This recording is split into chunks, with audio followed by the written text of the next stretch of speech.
Hi friends, இப்போ நம்ம Pandya stores பார்க்க போகிறோம். பாண்டிய ஸ்டோர்ஸில் நம்ம பழனி வந்து பக்கம் பக்கமாக பேசுகிறாரு. எதுக்குப்பா இப்படி மூச்சுக்கு இன்னொரு தடவை பேசுகிறா, நீ என்ன பேசினாலும் அவங்க நம்ப மாட்டாங்கப்பா, எதுக்குப்பா பேசுகிற அப்படிங்கிற மாதிரி இருக்குது. அதாவது ராஜோட அப்பாட்டியும் அவங்க சித்தப்பாட்டியும் என்ன சொல்கிறாங்கன்னா, உங்களுக்கு தெரியாது கதிர் கஷ்டப்படுறாங்கிற ஒரே காரணத்துக்காக தான் போனா ராஜி, உங்களுக்கு தெரியல அந்தளவுக்கு லவ் பண்ணுறா அப்படின்னு சொல்லிட்டு அவங்க லவ் கதையை எடுத்து விட்றாரு. சே அவங்க லவ் போகிறானால எங்களுக்கு எதுக்குடா அப்படின்ட்டாங்க. அதுக்கப்புறம் என்ன சொல்கிறாங்கன்னா, இதுக்கு முன்னாடி டியூஷன் போனதுக்கு இது போகிறேன்னு சொன்னதுக்கே திட்டினாரு.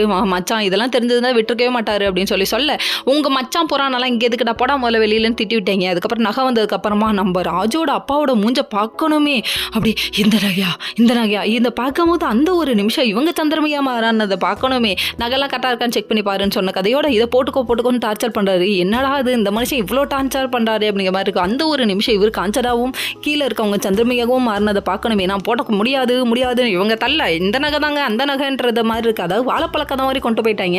கடைசியில் நீ போட்டு தாண்டி ஆகணும், இதை கழட்டினா அவ்வளோதான் சொல்லிட்டு கழுத்தில் போட்டாங்க. இதுதான் ஆணாதிக்கமோ, இருக்கலாம் ஓடுங்க, இந்த மாதிரி ஆம்பளைங்களும் இன்னும் இருக்காங்க அப்படிங்கிற மாதிரி ஆயிடுச்சு. அதுக்கப்புறம் லெஃப்ட்டில் விட்டா ரைட்டில் திரும்பிவிட ஓடு அங்கிட்டு அப்படின்னு சொல்லிட்டு இவங்க திரும்பிட்டாங்க. இதெல்லாம் ஒரு பக்கம் இருக்க, இன்னொரு பக்கம் வந்துட்டு நம்ம தங்கமயில் படுத்துகிற பாடு இருக்கு. நகையை எடுத்து வச்சுக்கிட்டு பதறதும் நம்ம மீனாக்கல்ல மட்டும் எல்லா தப்பும் மாட்டுதே எப்படி அப்படிங்கிற மாதிரி இருக்கு. ஏன்னா பாம்பின் கால் பாம்பறியும் உன்னை பற்றி நான் அறியுங்கிறாங்க. சரி விடுங்க அப்படிங்கிற மாதிரி ஆயிடுச்சு. அதுக்கப்புறம் என்ன சொல்கிறாங்கன்னா, அந்த நகையெல்லாம் நமக்கே 1008 பிரச்சனை இருக்குது, அந்த நகையை பற்றி நம்ம எதுக்கு பேசணும் அப்படின்னு சொல்லிட்டாங்க. அதுக்கப்புறம் யோசிச்சிட்டே இருக்காங்க. அதுக்கப்புறம் அரசி படிக்கிறதுக்கெலாம் ஒன்றும் சொல்ல மாட்டாமா, ஒன்றா உட்காந்து படிமா, தனி ரூமில் படிமான்னு சொல்லிட்டாங்க. படினை பற்றி நல்லா தெரிஞ்சுக்கிட்டீங்களே அப்படிங்கிற மாதிரி ஆயிடுச்சு. அதுக்கப்புறம் தண்ணி கொடுத்தா குடிக்க மாட்டாராம் மீனா கையால். ஓகே